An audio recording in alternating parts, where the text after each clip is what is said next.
You walk into every disagreement already knowing you'll lose. Every confrontation feeling like you're bringing a knife to a gunfight. The frustration builds as you watch others effortlessly win arguments, control conversations, and somehow always get their way while you're left wondering what you did wrong.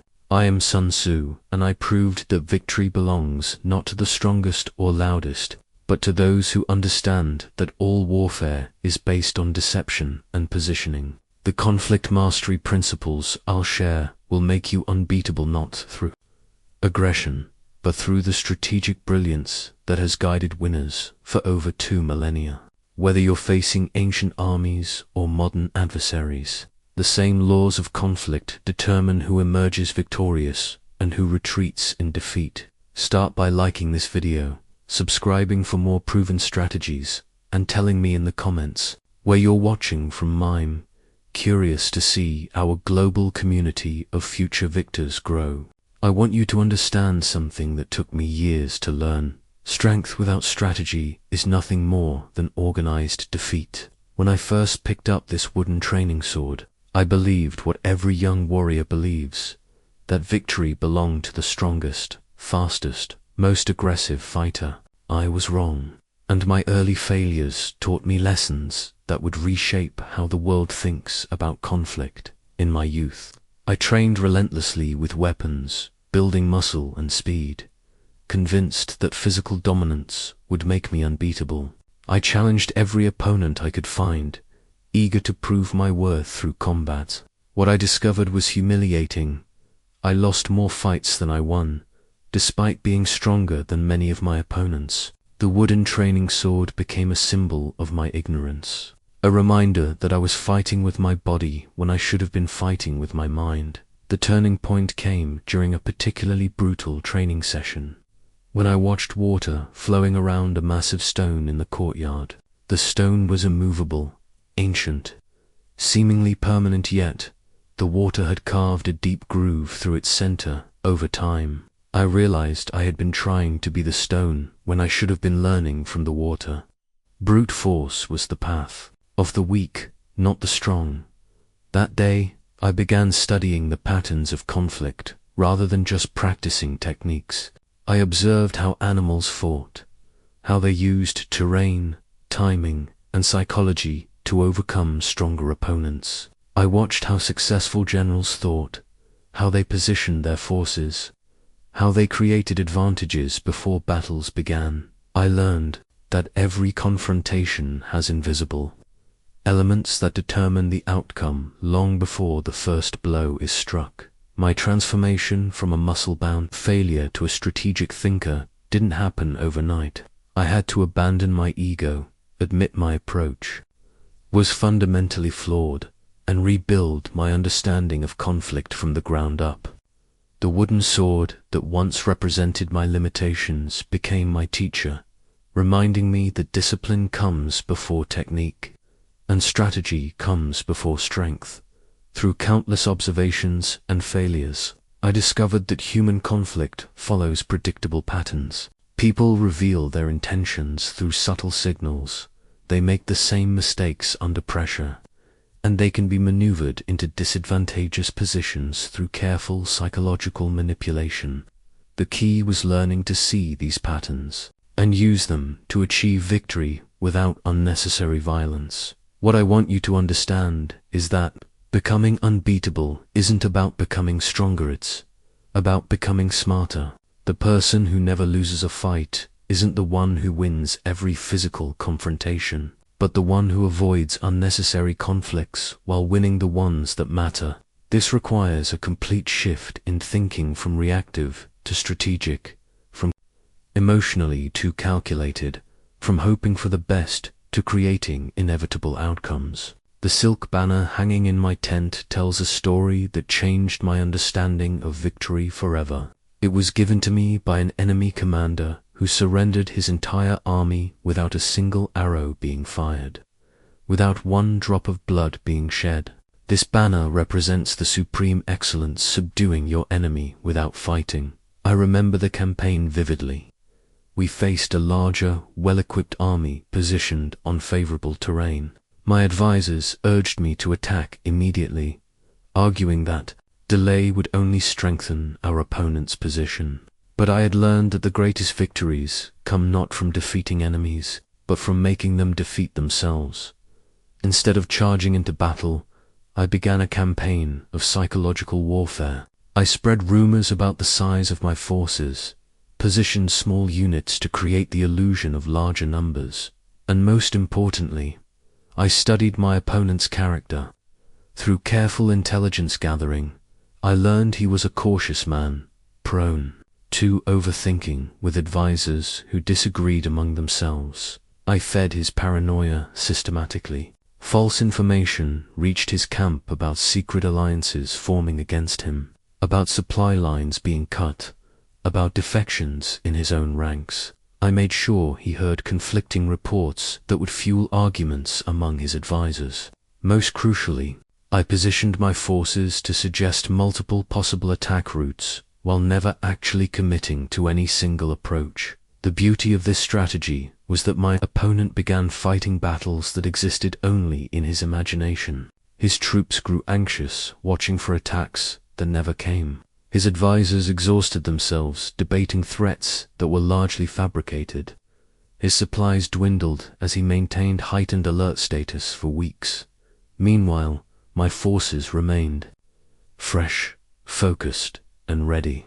We controlled the timing of engagement completely. We had turned his strength a large, well-positioned army into a weakness. By making it consume resources while accomplishing nothing, the end came when he sent emissaries requesting terms for surrender. His army was intact but demoralized. His commanders were divided, and he had lost faith in his ability to achieve victory.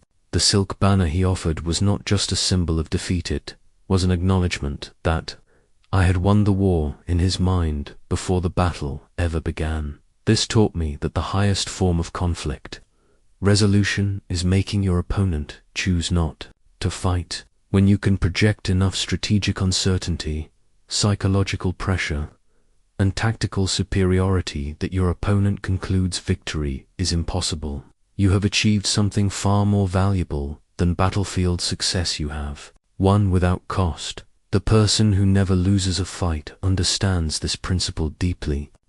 Most conflicts end before they begin, when one party recognizes they cannot win. Your goal should never be to prove you can fight, but to demonstrate that fighting you would be futile. This requires patience, strategic thinking, and the confidence to appear weak while being strong.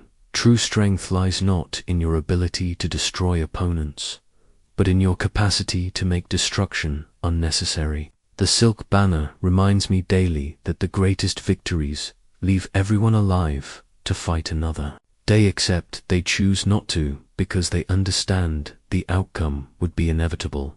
Every morning, I polished this bronze mirror until it reflected my face with brutal clarity. But the reflection I sought was not of my physical features, was of my strategic capabilities, my weaknesses, my blind spots, and my true nature under pressure. This mirror taught me that self-knowledge is the foundation of all victory. Most people lose conflicts because they fight the wrong battles. They engage in confrontations where they have no advantage, where their weaknesses are exposed, where their opponent's strengths directly counter their own capabilities. They do this because they never took the time to understand who they really are when the pressure mounts. I developed a practice of ruthless self-assessment that became the cornerstone of my strategic thinking. Each evening, I would examine my decisions, my reactions, my instincts under stress. I catalogued my natural tendencies when I became impatient, when I acted from emotion rather than logic, when my pride overruled my judgment. The bronze mirror reflected uncomfortable truths. I discovered I was prone to anger when challenged directly, which made me predictable. I learned that I naturally wanted to prove myself through displays of force, which often led to unnecessary conflicts. I recognized that my desire to be seen as decisive sometimes rushed me into premature action. But self-knowledge isn't just about identifying weaknesses. about understanding your authentic strengths and how to leverage them effectively. I realized my natural gift was pattern recognition, seeing connections and possibilities that others missed. I discovered I was exceptionally patient when I understood the strategic value of waiting. I learned that people trusted my judgment when I spoke from knowledge rather than authority. This honest self-examination allowed me to design conflicts around my strengths while avoiding situations that exposed my vulnerabilities. I stopped trying to be the kind of leader others expected and became the kind of leader my natural abilities made possible. This alignment between my authentic self and my strategic approach created unshakable confidence.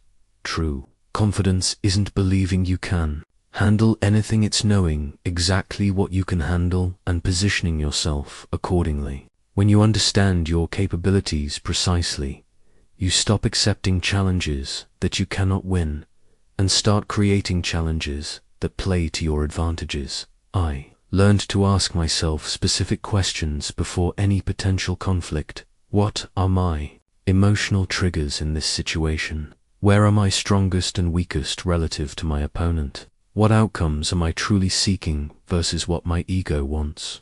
How does this confrontation serve my larger strategic objectives? The bronze mirror became my daily reminder that victory begins with self-awareness. You cannot devise winning strategies if you don't understand the instrument you're working with yourself. Every strength has corresponding weaknesses.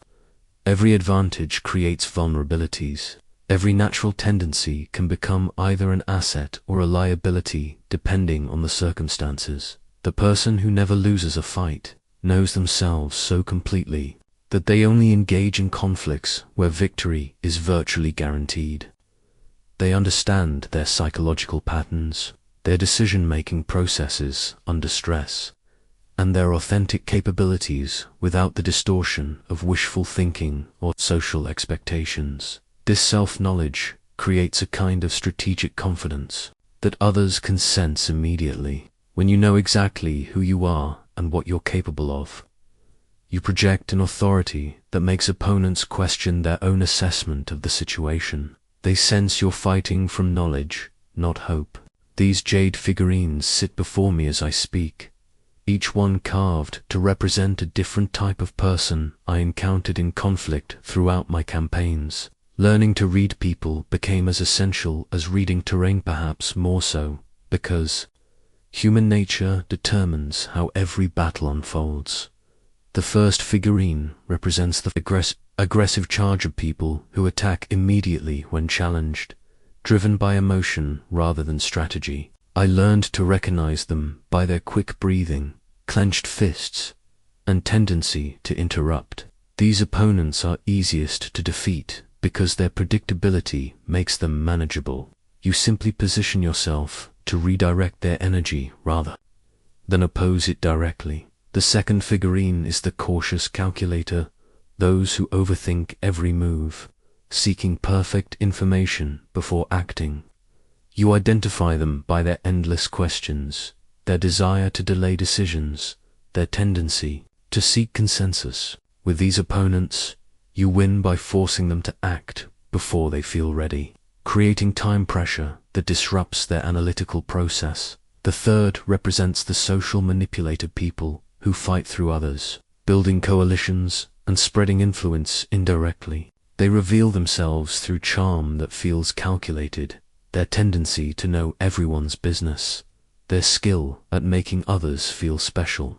Against these opponents, you must control information flow and isolate them from their network of supporters. The fourth figurine embodies the proud traditionalist, those who fight using established methods, relying on precedent and formal authority. You recognize them by their references to how things are done, their discomfort with innovation, their belief that experience guarantees wisdom. These opponents fall to unexpected approaches that bypass their conventional defenses. The fifth and most dangerous figurine represents the adaptive strategist, people who think like I do, constantly adjusting their approach based on new information. They're identified by their calm observation, their thoughtful questions, their willingness to change tactics mid-conversation against these opponents.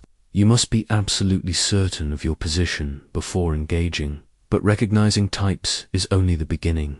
True mastery comes from understanding what people want versus what they claim to want. I developed techniques for uncovering hidden motivations through careful questioning and observation. I learned to listen for emotional language that revealed true priorities when someone says it's not about the money while discussing financial disputes. Money is exactly what it's about. When they emphasize respect repeatedly, they feel disrespected. When they mention fairness constantly, they believe they're being treated unfairly. Body language became my second language. Crossed arms signal defensiveness, but sudden uncrossing often indicates readiness to consider alternatives. People touch their faces when uncomfortable with their own words. They lean forward when genuinely interested, backward when skeptical or threatened. Most importantly, I discovered that people's fears are more powerful motivators than their desires. Understanding what someone is afraid of losing gives you more strategic leverage than knowing what they want to gain. Fear makes people predictable, desperate, and willing to accept suboptimal outcomes to avoid catastrophic ones. The questioning techniques I developed could extract information without seeming intrusive. What would happen if ... double quotes reveals their concerns? How have you handled similar situations? ... double quotes exposes their patterns. What matters most to you about ... uncovers their priorities. Reading people accurately requires patience and genuine curiosity. About human psychology, the person who never loses a fight understands their opponent's motivations, fears, decision-making patterns, and emotional triggers better than the opponent understands themselves. This mountain peak battle map changed everything I understood about conflict.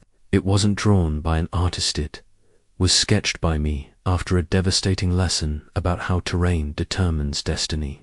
I learned that position trumps power, that where you fight matters more than how well you fight. The lesson came during my first independent command. I led a competent force against a smaller, less experienced enemy. Every tactical advantage seemed to favor us: better weapons, superior numbers, more experienced soldiers. Yet we suffered a humiliating defeat because I ignored the fundamental principle of positioning. My opponent had chosen the battlefield. They occupied the high ground, controlled the water source, and positioned themselves between us and our supply lines, while I focused on troop formations and attack strategies. They had already won by making us fight where they were strongest and we were weakest. I realized that most conflicts are won or lost before they begin, decided by the conditions under which they occur rather than the actions taken during them. The person who controls the context of confrontation controls the outcome. There are three types of advantageous positions in any conflict.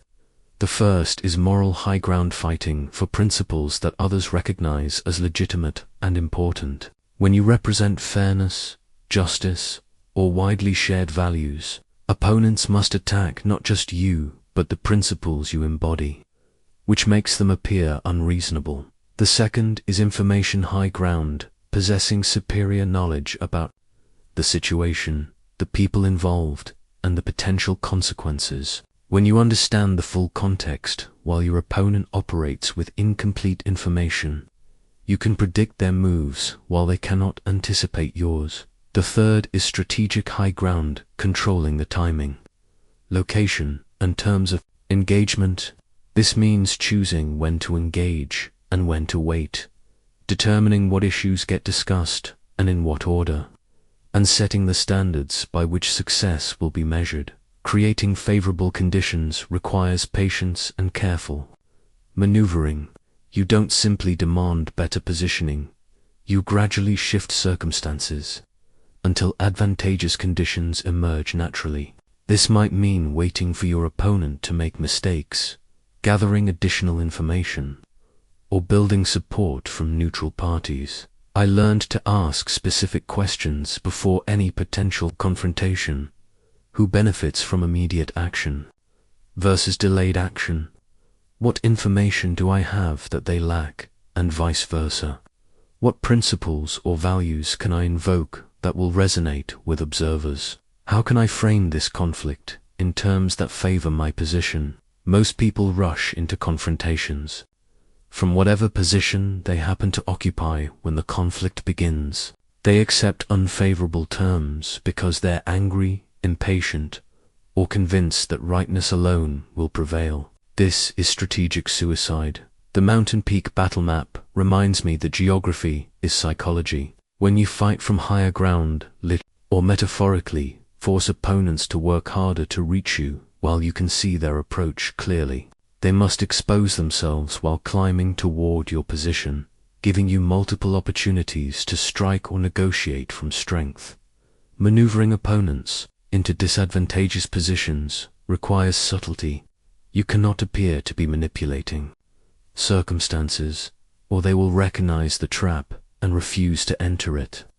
Instead, you must make disadvantageous positions seem logical, even inevitable, so they choose poor positioning themselves. The person who never loses a fight never accepts unfavorable positioning, no matter how urgent the conflict seems or how confident they feel in their abilities. This water clock taught me that timing is everything in conflict resolution. Its steady drops measured not just hours, but opportunities when they appeared, when they peaked, and when they vanished forever. I learned that premature action destroys more armies than enemy forces, while perfect timing can achieve impossible victories with minimal effort. The most painful lesson about timing came early in my career. When I attacked an enemy position one day too soon, my intelligence indicated their reinforcements would arrive within 48 hours, creating urgency in my mind. I ordered the assault immediately, believing swift action would prevent their strengthening. What I didn't realize was that their current garrison was at its strongest that particular day. The soldiers were well rested, well supplied, and commanded by their most competent officer. Had I waited just 24 hours, that officer would have departed for another assignment. The soldiers would have been rotated to lighter duty, and their supply situation would have deteriorated significantly. My impatience cost lives and nearly cost us the campaign. I learned that timing isn't about acting quickly, it's about acting when your opponent is most vulnerable and you are most prepared. The water clock's steady rhythm became my reminder that opportunities follow natural cycles, and you must wait for the right moment within those cycles. There are specific signs that indicate when your opponent is most vulnerable to pressure or negotiation. The first is when they're facing multiple problems. Simultaneously, their attention and resources are divided, making them more likely to accept solutions that address immediate concerns, even if those solutions aren't optimal long-term. The second indicator is emotional volatility. When people are angry, fearful, or excited, their decision-making becomes predictable and often poor.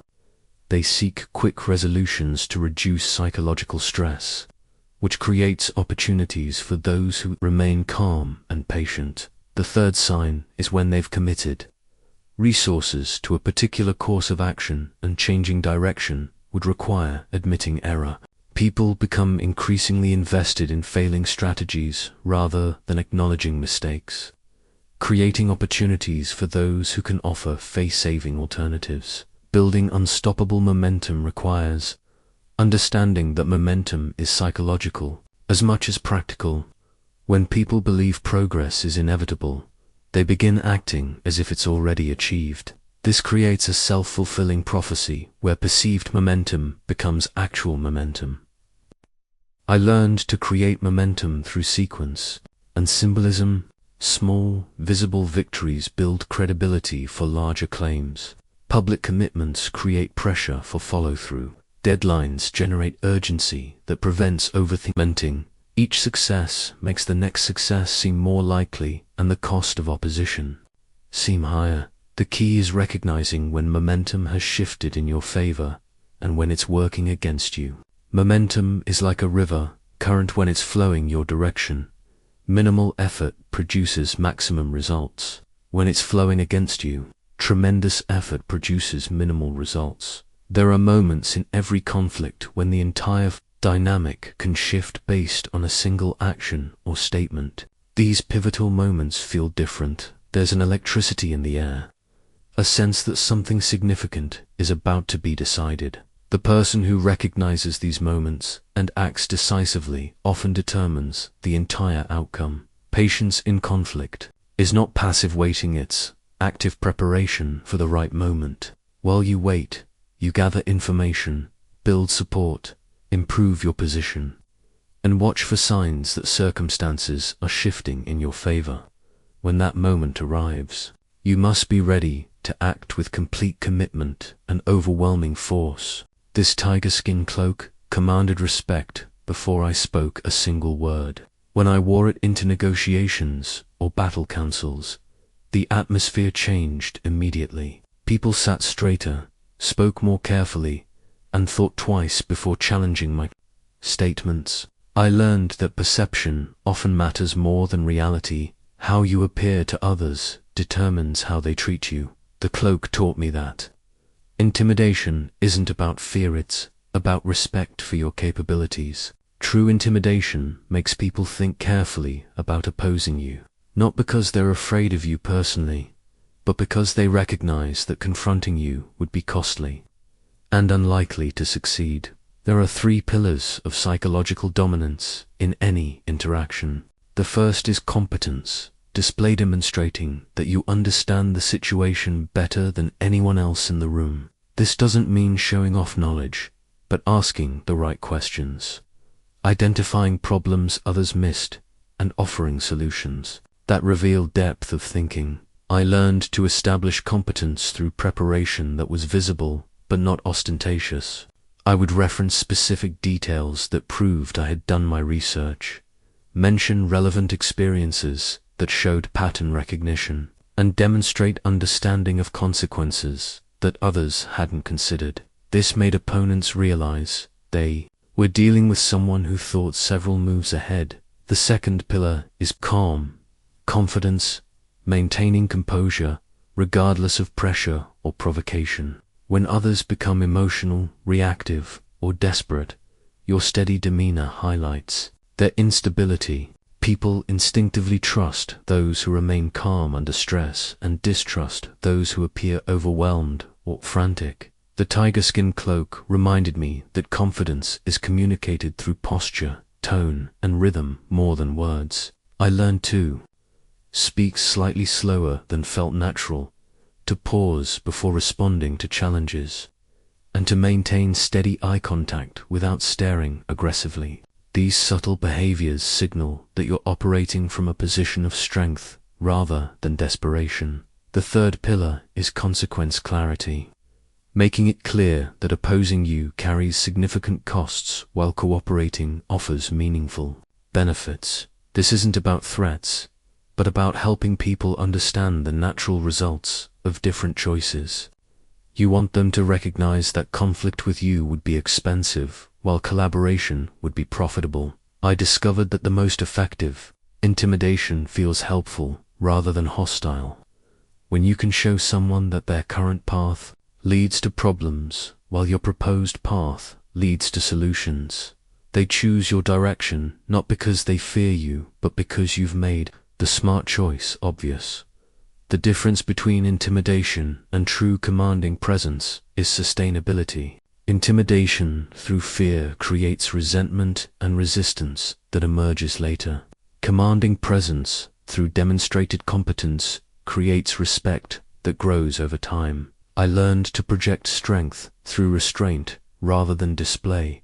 When you could crush someone but choose not to. When you could humiliate an opponent but offer them dignity instead. When you could take everything but settle for what you actually need. These choices demonstrate power more effectively than any aggressive action. The tiger skin cloak was effective because it suggested capability without promising violence.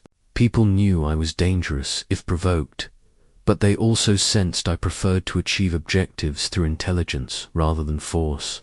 This combination, clear strength, coupled with evident self-control, made cooperation seem wise and opposition seem foolish. True psychological dominance makes people want to be on your side rather than against you. They recognize your competence, respect your judgment, and understand that aligning with you serves their interests better than opposing you. This divided battle standard saved my army when we were outnumbered 3-1. From a distance, it displayed our traditional colors and symbols, suggesting we were exactly what we appeared to be. But up close, hidden details revealed different information to those who knew how to read them. This banner taught me that strategic deception isn't about lying, it's about controlling what information your opponent receives and when they receive it. The campaign that taught me this principle seemed hopeless from the beginning. We faced a superior force with better equipment, better positioning, and better intelligence about our movements. Conventional tactics would have led to certain defeat, so I employed something my opponent wouldn't expect: apparent weakness that concealed carefully planned strength. I allowed my enemy to capture one of my supply camps, but not before ensuring it contained false information about our troop numbers, movement plans, and strategic objectives. The documents they found suggested we were larger than we actually were, but poorly organized and planning to retreat through a specific mountain pass. Meanwhile, I positioned my actual forces along a completely different route while creating the appearance of the retreat my opponent expected to see. Small units moved visibly toward the false retreat route, while my main force moved invisibly toward their real supply lines. The beauty of this deception was that my opponent's intelligence confirmed what they already believed, that we were confused, disorganized, and seeking to escape rather than fight. They positioned their forces to block our supposed retreat, leaving their actual vulnerabilities exposed. There are 5 types of deception that work in modern conflicts. The first is capacity, deception appearing stronger or weaker than you actually are. Sometimes you want opponents to underestimate you so they become overconfident. Other times you want them to overestimate you so they hesitate to act. The second is intention deception, misleading opponents about your true objectives. You might appear to want something you don't actually care about while concealing what you really need. This causes them to defend against the wrong threats while leaving real targets vulnerable. The third is timeline deception, controlling when opponents expect you to act. You might appear to be moving quickly when you're actually taking time to prepare, or seem to be delaying when you're about to strike immediately. The fourth is alliance deception, concealing or exaggerating your relationships with other parties. You might want opponents to believe you have support you don't have, or hide support you do have, until the moment it becomes decisive. The fifth is capability deception, misrepresenting what you can or cannot do. This might mean appearing to lack resources you possess, or seeming to have capabilities that you've actually developed through different means. The key to ethical deception is focusing on strategic information rather than personal character. You're not lying about who you are. You're controlling tactical intelligence about your plans, capabilities, and intentions. This is the difference between fraud and strategy. Making opponents reveal their strategies while hiding your own requires patience and careful attention to information flow. You want to ask questions that seem reasonable but actually gather intelligence, while answering their questions in ways that seem helpful but don't reveal critical details. The divided battle standard reminds me that people see what they expect to see. When you understand their assumptions, you can present information that confirms those assumptions, while gradually leading them toward conclusions that serve your purposes rather than theirs. Strategic deception succeeds when opponents make poor decisions based on incomplete or misleading information that you provided. While believing they're acting on accurate intelligence they discovered themselves, This falcon's feather reminds me that swift, decisive action often determines victory more than careful planning. I learned that hesitation kills more opportunities than wrong decisions, and that speed can compensate for numerous other disadvantages. When applied at the right moment, the lesson came during a siege that had dragged on for months. Both armies were exhausted, supplies were running low, and morale was deteriorating on both sides. My advisors recommended continued patience, arguing that time favored our position. They were wrong. Time was destroying both armies equally, and the first to act decisively would claim victory. I noticed that my opponent's guards changed shifts at dawn, with a brief period of confusion as night sentries reported to day commanders. This window lasted perhaps 10 minutes, but it represented our only opportunity for surprise. My advisors argued that 10 minutes wasn't enough time to achieve meaningful advantage. Instead of debating further, I ordered immediate action. Within that 10-minute window, my forces breached their outer defenses, captured their command post, and positioned ourselves to threaten their supply depot. The siege that had lasted months ended in less than an hour, because we moved when movement was possible rather than waiting for perfect conditions. The difference between rash action and lightning-fast decisiveness lies in preparation meeting opportunity. Rash action happens when you act without sufficient information or planning. Lightning decisiveness happens when you've prepared multiple options and can execute immediately when the right moment appears. I learned to maintain what I called loaded readiness, having plans prepared for various scenarios so that when opportunities emerged, I could act without delay. This meant thinking through likely developments, positioning resources for rapid deployment, and ensuring my people understood their roles before situations became urgent. Prolonged conflicts favor your enemies because they allow opponents time to gather resources, build alliances, and develop countermeasures to your advantages. When you have a winning position, speed prevents opponents from adapting or escaping. When you have a losing position, speed might create opportunities that don't exist in extended engagements. There are specific indicators that immediate action will succeed where delay will fail. The first is when your opponent is distracted by other priorities.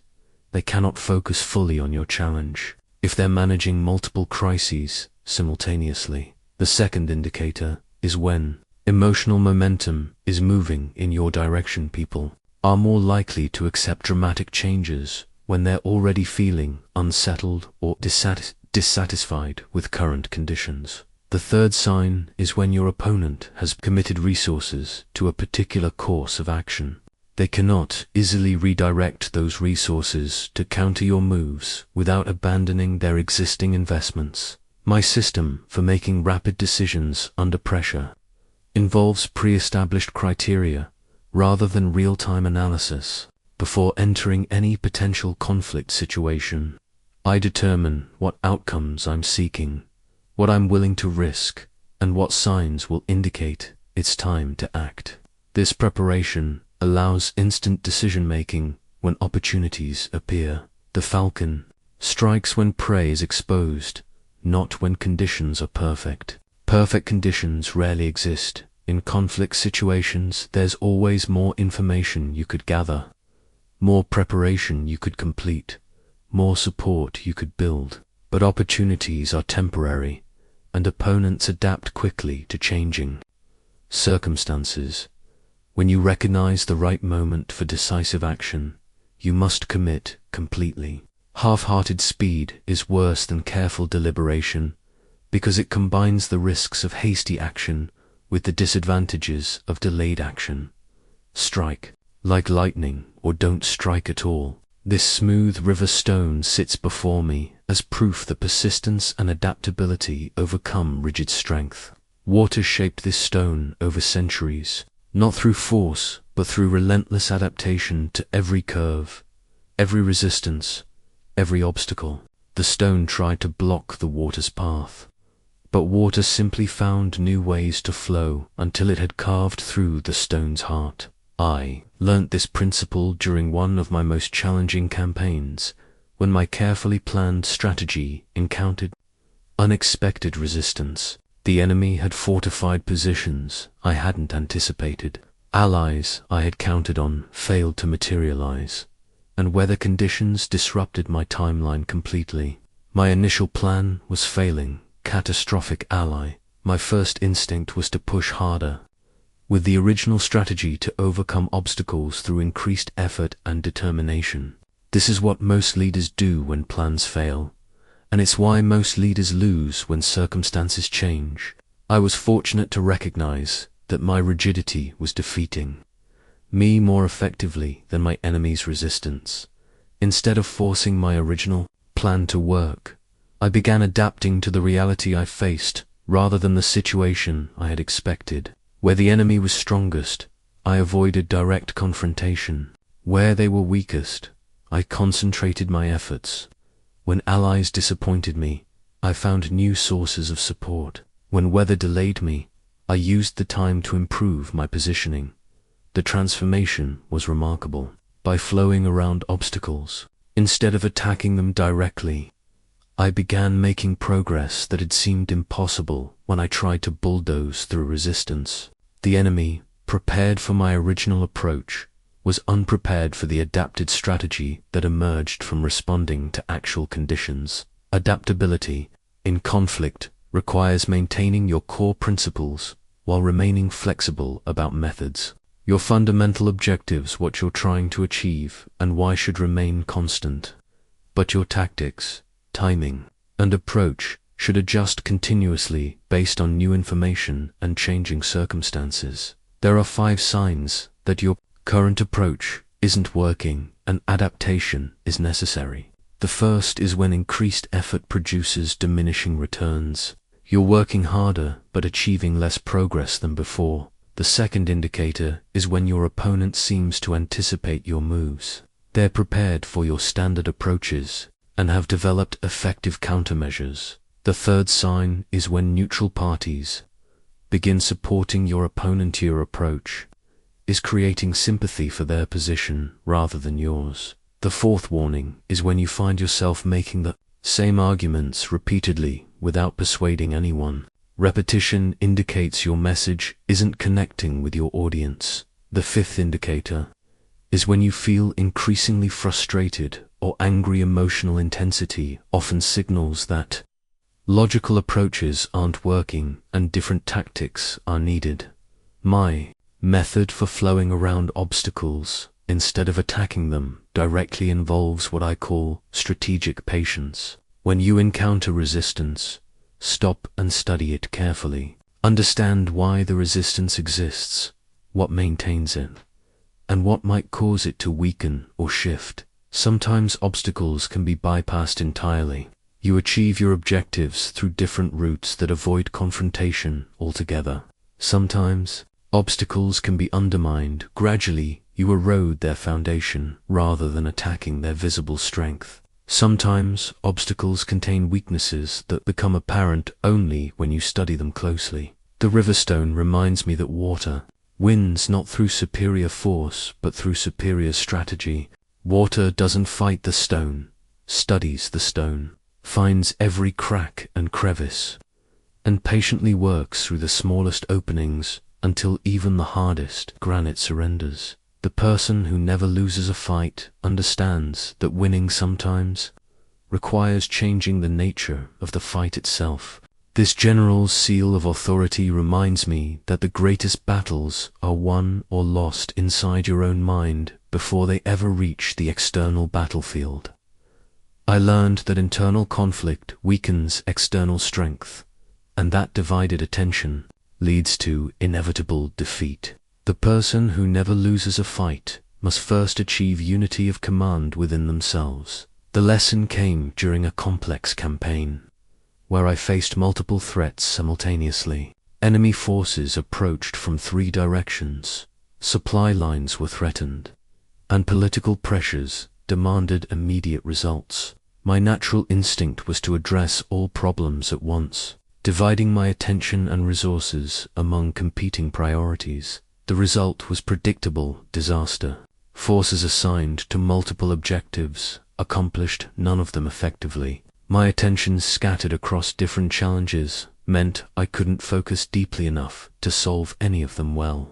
My army began receiving contradictory orders as I shifted priorities based on the most recent crisis rather than maintaining strategic coherence. I realized I was fighting myself more than I was fighting my enemies. Every internal disagreement about priorities weakened my capacity to act decisively. Every moment spent debating which crisis deserved attention was a moment not spent solving any crisis effectively. I needed to achieve unity of command within my own thinking before I could command anything else. Unity of command means aligning all your faculties toward one objective at a time. This doesn't mean ignoring other important issues. It means establishing clear priorities and focusing your full capability on the most critical objective until it's resolved. Then moving to the next priority with complete commitment. I developed a practice of what I called internal alignment before engaging in any external conflict. This involved honest assessment of what I truly wanted to achieve, not what I thought I should want or what others expected me to want. Internal conflict often arises when your conscious goals differ from your subconscious motivations. The process begins with clarifying your primary objective, the one outcome that, if achieved, would make other concerns manageable or irrelevant. This requires brutal honesty about what you actually care about versus what you think you should care about. Next, you must identify and eliminate internal resistance to pursuing that objective. Often we sabotage ourselves because part of us fears success, doubts our worthiness, or remains attached to comfortable patterns that achieving our goals would disrupt. Self-sabotage appears in many forms during conflicts. You might procrastinate on important preparations, find excuses to avoid necessary confrontations, or unconsciously signal weakness when you intend to project strength. These behaviors stem from internal disagreement about whether you really want to win. Creating unity between conscious goals and subconscious actions requires understanding what's driving the resistance. Sometimes fear of change makes us prefer familiar problems to unknown solutions. Sometimes guilt about past failures makes us feel unworthy of future success. Sometimes exhaustion makes us choose immediate comfort over long-term benefit. The generals seal unified scattered forces under single command. But internal unity requires understanding that you contain multiple competing desires, fears, and motivations. The key is achieving cooperation among these internal forces rather than trying to eliminate them. I learned to negotiate with my own resistance, the same way I negotiated with external opponents. Instead of forcing myself to feel confident when I felt doubtful, I acknowledged the doubt and explored what legitimate concerns it might contain. Instead of demanding courage when I felt fearful, I examined whether the fear contained useful information about real risks. This internal negotiation process often revealed that resistance wasn't opposing my goals. It was opposing my methods or timeline. When I adjusted my approach to address legitimate internal concerns, resistance transformed into cooperation. The person who never loses a fight has achieved unity of command within themselves, so their full capacity focuses on external challenges rather than internal conflicts. This encrypted message scroll represents the intelligence network that gave me victory when superior forces should have guaranteed defeat. I learned that information is more valuable than weapons in most conflicts, and that the ability to gather accurate intelligence while protecting your own secrets often determines who wins before fighting begins. The campaign that taught me this principle seemed hopeless from conventional analysis. My opponent had twice my numbers, better equipment, secure supply lines, and strong defensive positions. Every visible factor favored their victory. but I possessed something they lack: superior information about their plans, capabilities, and internal weaknesses. Through careful cultivation of sources within their organization, I learned that their apparent strength concealed serious problems. Their large army consumed supplies faster than anticipated. Their commanders disagreed about strategy, and their soldiers were growing restless due to delayed payments. Most importantly, I discovered they planned to attack at dawn in 3 days, through a specific mountain pass. This intelligence allowed me to turn their advantages into disadvantages. I positioned my forces to make their supply problems critical, exploited the disagreements among their commanders by sending false information that inflamed existing tensions, and prepared a trap at the exact location where they planned to attack. When the battle came, they found us ready for their surprise assault, while they walked into an ambush they never saw coming. Superior information had transformed my smaller force into the stronger position despite numerical disadvantage. Building networks of information requires understanding that people want to share what they know, especially when they feel important for knowing it. The key is creating conversations where revealing information seems natural and beneficial to the person providing it. I developed techniques for gathering intelligence without seeming intrusive or suspicious. The most effective approach is genuine curiosity combined with strategic questioning.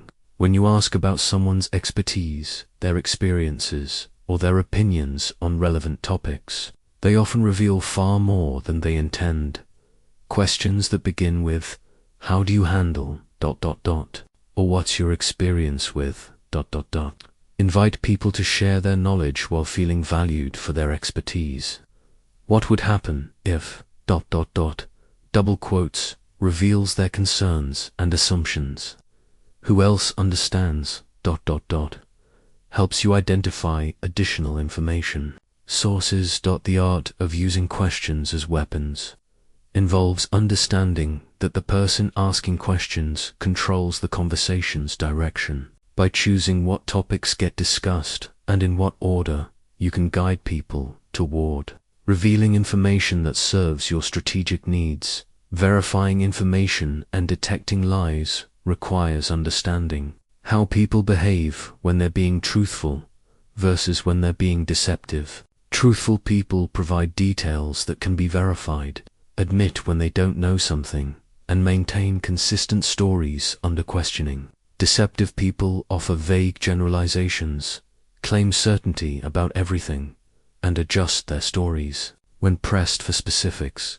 Physical indicators of deception include changes in voice pitch, speaking speed, or eye contact patterns, but these signals vary among individuals, so you must establish each person's baseline behavior before identifying deviations that suggest dishonesty. Protecting your own strategic information while gathering intelligence from others requires what I call controlled revelation. You share some accurate but non-critical information to build credibility and encourage reciprocal sharing, while protecting details that could compromise your position. The encrypted scroll reminds me that information warfare never ends. Even in peaceful times, understanding what others know, what they plan, and what they fear gives you enormous advantages in all subsequent interactions. The person who never loses a fight maintains superior intelligence about situations, people, and circumstances while ensuring their own intentions remain appropriately concealed until the moment revelation serves their strategic purposes. This grain supply ledger taught me that armies march on logistics, not courage. I learned that conserving energy is more important than displaying strength, and that victory belongs to those who achieve maximum impact with minimum expenditure. The person who never loses a fight understands that resource management often determines outcomes more than talent or determination. The lesson came during a prolonged campaign where both armies were well matched in skill and equipment. The deciding factor wasn't courage, strategy, or leadership it was which force could maintain effectiveness longest while consuming fewer resources. My opponent fought with impressive intensity but unsustainable consumption. I fought with calculated efficiency and renewable energy. My enemy's approach was to overwhelm problems through massive effort. When they encountered resistance, they applied more force. When progress slowed, they increased activity. When morale wavered, they demanded greater commitment. This created an impressive appearance of strength that masked a fatal weakness. Were exhausting themselves faster than they were exhausting their opponents. Meanwhile, I focused on efficiency rather than intensity. Instead of meeting force with force, I redirected their energy. Instead of matching their pace, I controlled the rhythm of engagement. Instead of trying to outwork them, I made them work harder while accomplishing less. The result was predictable. After weeks of high-intensity conflict, their effectiveness declined while mine remained constant. Their soldiers grew tired, their supplies dwindled, and their commanders became frustrated with diminishing returns on increased effort. My forces remained fresh because we had been fighting smart, rather than fighting hard. Every person has three critical resources in conflict: situations, energy, attention, and credibility. Energy is your physical and emotional capacity to engage in demanding activities. Attention is your ability to focus on important details while filtering out distractions. Credibility is other people's belief in your competence and reliability. Most people exhaust these resources unnecessarily by engaging in conflicts they don't need to win, fighting battles that don't advance their objectives, and expending maximum effort when minimum effort would achieve the same results. They confuse activity with progress and intensity with effectiveness. Resource conservation begins with choosing your battles carefully. Not every challenge requires full engagement. Not every disagreement needs to be resolved immediately. Not every opponent deserves your complete attention. The key is distinguishing between conflicts that matter and conflicts that merely seem urgent.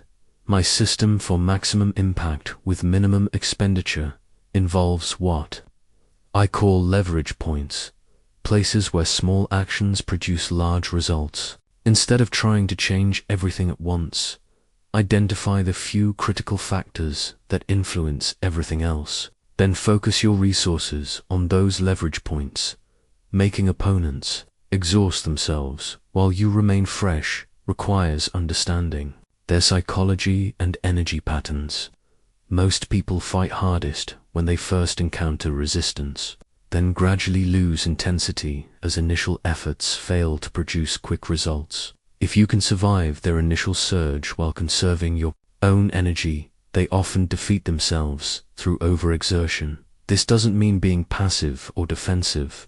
It means being strategic about when and how you apply pressure. Let opponents waste energy on symbolic victories that don't advance their real objectives. Encourage them to pursue time-consuming approaches that feel productive but aren't actually effective. The grain supply ledger reminds me that logistics win wars more often than heroics. Maintaining steady supply of the resources you need while disrupting your opponent's resource flows creates cumulative advantages that compound over time. Resource management in modern conflicts means protecting your time, energy, and emotional investment for battles that truly matter, while avoiding the exhaustion that comes from fighting every small conflict with maximum intensity. The person who never loses a fight recognizes that staying fresh for important battles requires avoiding unnecessary ones. This treaty silk ribbon secured the alliance that transformed certain defeat into decisive victory. I learned that lone wolves lose two coordinated packs, and that the ability to build coalitions while isolating enemies often matters more than individual strength or skill. The person who never loses a fight understands that most conflicts are won through politics before they reach the battlefield. The campaign that taught me this principle began with impossible odds. I faced an opponent who controlled more territory, commanded more troops, and enjoyed support from powerful allies. Direct confrontation would have been suicide, but I recognized that their apparent strength depended on relationships that could be influenced, weakened, or redirected. Instead of attacking their army, I attacked their alliance structure. Through careful analysis, I identified tensions between my opponent and their supporters' disagreements about objectives, disputes over resource allocation, and competing ambitions that created natural fault lines in their coalition. I began subtle diplomatic efforts to exploit these existing tensions. I didn't try to turn their allies against them immediately, which would have been obvious and likely to fail. Instead, I offered their allies alternative opportunities that served their interests better than continued support for my opponent. The key was understanding what each ally truly wanted versus what they claimed to want. Some sought territory, others wanted security, still others needed resources or recognition. By offering these things through arrangements that didn't require them to betray existing commitments, I created attractive alternatives to their current alliance. Simultaneously, I built my own coalition by identifying parties who had reasons to oppose my enemy but lacked the strength to act alone. I offered coordination, shared intelligence, and mutual support that transformed scattered individual grievances into organized, collective action. The transformation was remarkable. My opponent's overwhelming alliance began fragmenting as supporters found better opportunities elsewhere, while my initially weak position strengthened through new partnerships. What had seemed like an unwinnable conflict became manageable as the balance of forces shifted in my favor. Identifying natural allies requires understanding that alliance isn't about friendship, it's about aligned interests. People become allies when cooperation serves their objectives better than competition or neutrality. The strongest alliances are built on mutual benefit rather than personal affection. To identify potential allies, look for people who share your concerns about current situations, who would benefit from changes you're trying to create, or who face similar challenges that could be addressed through coordination. These relationships often exist before you recognize them. You simply need to make the mutual benefits explicit. Building coalitions without appearing manipulative requires genuine commitment to serving others' interests alongside your own. When you help allies achieve their objectives, they naturally become invested in helping you achieve yours. This creates sustainable partnerships based on proven mutual benefit. The art of turning neutral parties into active supporters involves demonstrating that your success serves their interests while your opponent's success threatens those interests. This isn't about creating false urgency, but about helping people recognize how current conflicts will affect them regardless of whether they choose to participate. Breaking alliances requires understanding what maintains them and what could weaken those bonds. Sometimes alliances fail when circumstances change and cooperation no longer serves everyone's interests. Sometimes they break when trust erodes due to poor communication or competing priorities. The treaty silk ribbon reminds me that timing matters enormously in alliance politics. Approach potential allies when they're facing challenges that cooperation could address, when they're questioning existing relationships, or when new opportunities make alternative arrangements attractive. The person who never loses a fight builds networks of support before conflicts begin, maintains those relationships during peaceful times, and activates them strategically when challenges arise. They understand that isolation leads to defeat, while coordination creates overwhelming advantages.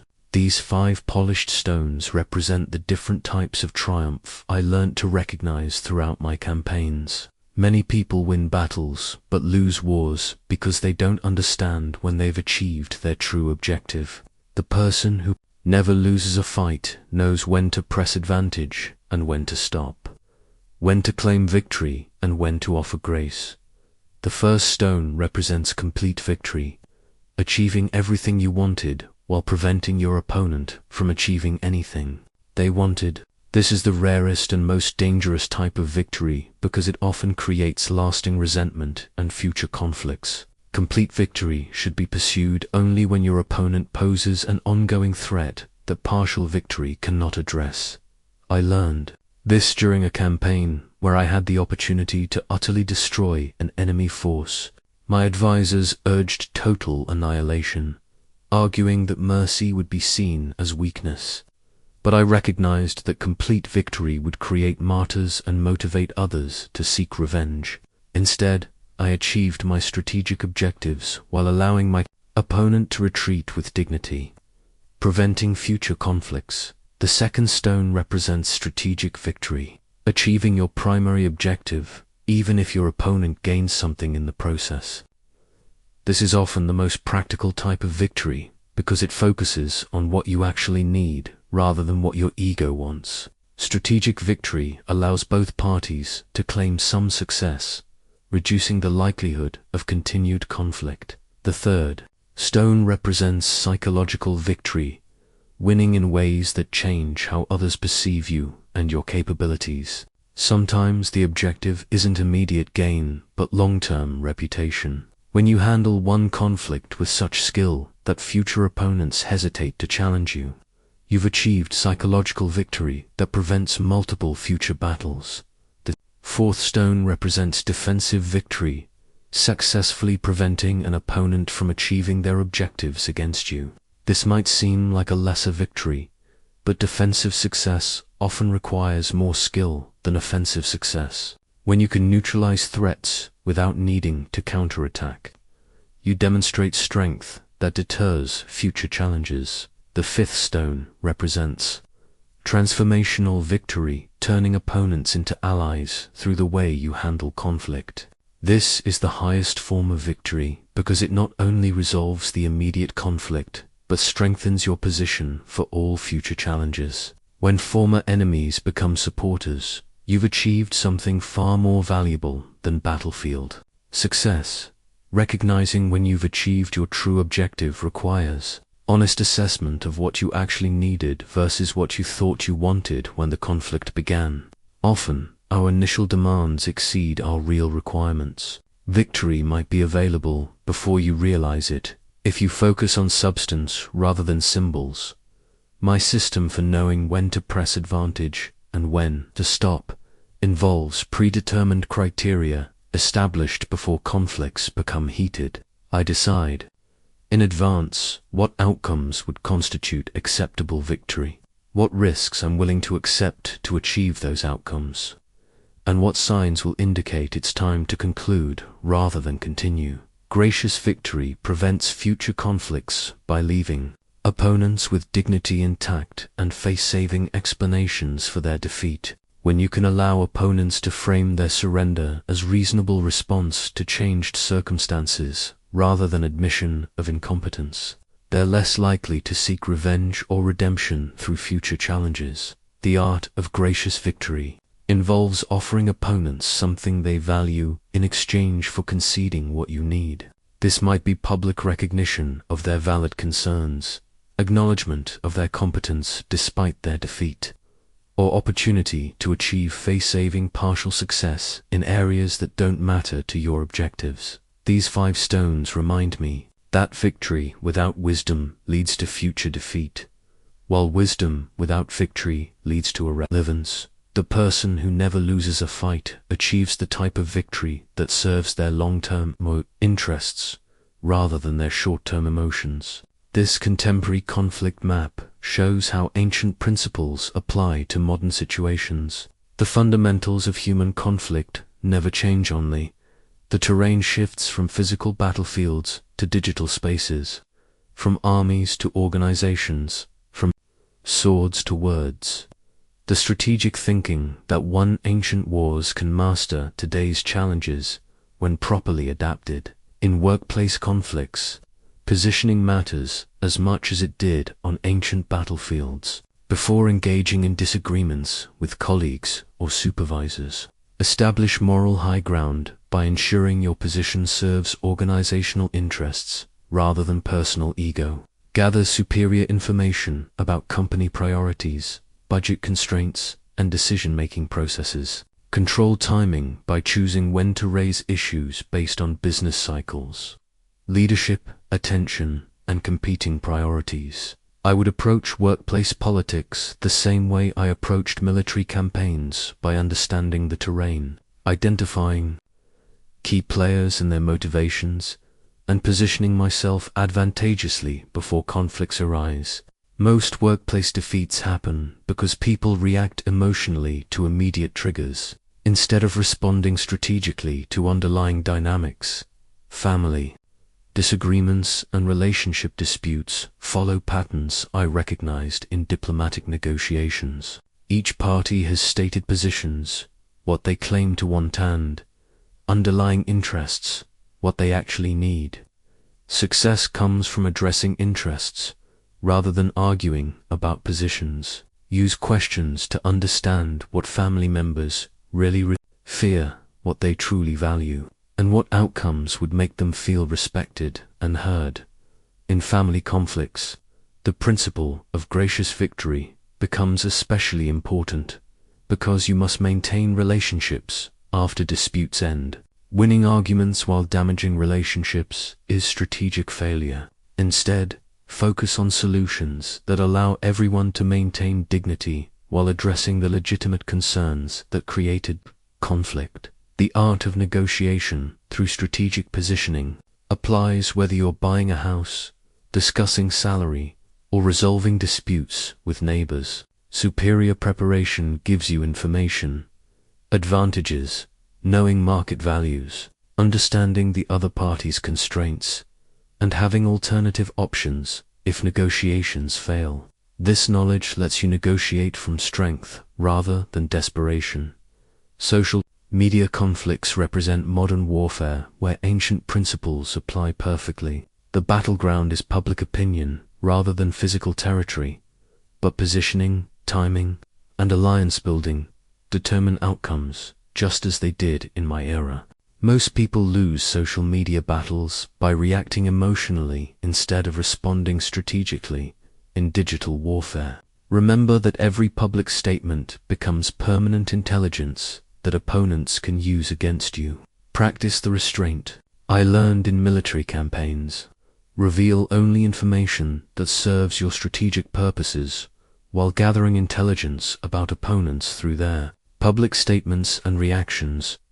Digital conflicts favor those who control their emotional responses and maintain long-term perspective. Opponents who react angrily to provocations often expose weaknesses, reveal their true motivations, and lose support from neutral observers. Patient strategic thinking usually defeats emotional reaction in online environments. The principles of deception and misdirection apply to modern competitive situations where you need advantages without appearing manipulative. In business development, job interviews, or competitive bidding, you want to understand your competition while concealing your own capabilities and strategies until the moment revelation serves your purposes. Modern alliance building happens through professional networks, community involvement, and social relationships that can provide support when conflicts arise. Build these relationships before you need them, maintain them during peaceful times, and activate them strategically when challenges emerge. The key insight is that human psychology remains constant despite technological change. People still respond to fear and desire, still make predictable mistakes under pressure, still can be influenced through careful understanding of their motivations and careful management of information flow, whether facing ancient armies or modern adversaries. Victory belongs to those who think strategically rather than reactively, who understand psychology better than their opponents, and who position themselves advantageously before conflicts begin. This master's final scroll contains the culminating wisdom of everything I've learned about becoming unconquerable. Your transformation from conflict-averse to strategically confident begins with understanding that invincibility isn't about winning every fight, it's about never fighting battles. You cannot win while winning the battles that truly matter. The daily practices that build unshakable personal strength mirror the disciplines I developed as a military strategist. Each morning, conduct honest self-assessment using your own bronze mirror of reflection. Examine yesterday's decisions, reactions, and missed opportunities. Identify patterns in your thinking, emotional triggers that compromise your judgment, and situations where you acted from weakness rather than strength. Develop your intelligence network by cultivating relationships with people who understand different aspects of your environment, colleagues who know office politics, friends who understand social dynamics, mentors who recognize strategic opportunities. These relationships provide the information advantages that prevent surprises and create strategic options. Practice strategic thinking daily by analyzing conflicts you observe but aren't involved in. Watch how other people handle disagreements, negotiations, and competitive situations. Identify what works, what fails, and why different approaches succeed or fail in different circumstances.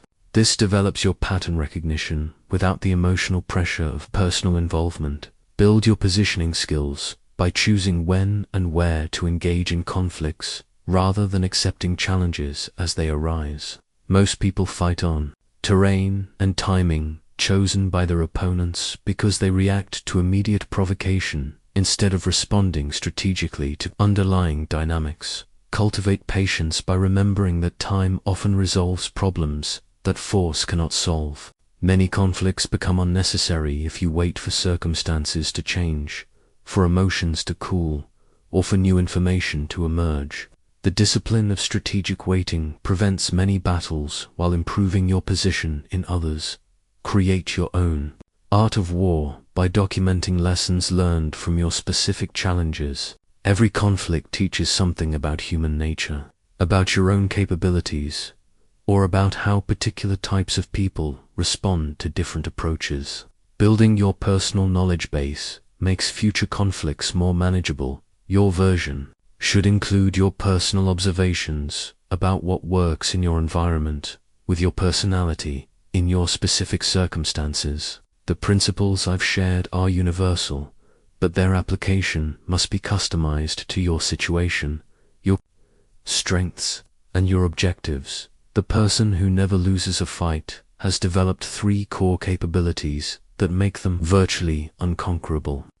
First, they possess superior self-knowledge that prevents them from accepting disadvantageous challenges or fighting with methods that don't suit their natural abilities. Second, they understand other people well enough to predict reactions, identify motivations, and influence outcomes through psychological insight rather than force. Third, they think strategically about every interaction, positioning themselves advantageously before conflicts arise, controlling information flow to their benefit, and building support networks that activate when needed.